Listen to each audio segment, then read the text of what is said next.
දුවේ පුතේ මේ වෙනකොට ඔයාගේ අම්මා ඔයා ළඟ ඉන්නේ තාත්තා ඔයා ළඟ ඉන්නේ ඔයාගේ පිනකට. එක දුවෙක් හිටිය රත්නපුර පැත්තේ. එයා හෙටයි විවාහයි කියලා. එයා හදපු රත්තරන් බඩු ටික ගේන්න වෑන් එකේ රත්තරන් බඩු කඩේට ගියා. එයා ඊට පස්සේ වාහනේ ටිකක් වේගෙන් යනකොට ඉස්සරහින් ආපු වාහනයක් හරහට දානකොට වාහනේ එකපාරම බ්‍රේක් කළා. ඒකට එයා මැද සීට් එකේ හිටියේ වෑන් එකේ බ්‍රේක් කරනකොටම දොර චුට්ටක් අඩමාන්න තිබ්බේ දොර වේගෙන් පිටිපස්සට ඇරුණා. වෑන් එකේ. ඒ ඇරෙනවත් එක්කම මෙයා මෙහෙම හරහට වැටුණා. මෙහිට ගැස්සිලා. ගැස්සිලා වැටෙනකොට වේගෙන් පිටිපස්සට ගිය දොර වේගෙන් ඉස්සරහට ආවා. කඳ වෑන් එක ඇතුලේ ඔළුව එළියේ.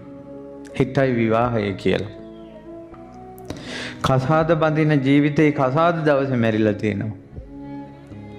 පොඩි දරුවෝ බඩේ ඉද්දින් මැරෙනවා. චූටි දරු සිඟිත්තෝ මැරෙනවා. ළඟදීන් අර කතිකාචාර්යවරේ ඇක්සිඩන්ට් වෙලා මැරිලා නොබෝ දිනකින් එයාගේ නෝනක් නැති වුණා. චූටි දරු පැටව අම්මත් නැතුව තාත්තත් නැතුව තනි වුණා. පුංචි දරුවෝ ඉද්දින් අම්මලා තාත්තලා මැරිලා යනවා. ගහක හැදෙන ගෙඩි වුණත් මල් වුණත් ඕනම වයසක ඕනම වෙලාවක ඒ ගෙඩි මල් වැටෙනවා. ඒ වගේ තමයි මනුස්ස ජීවිතය.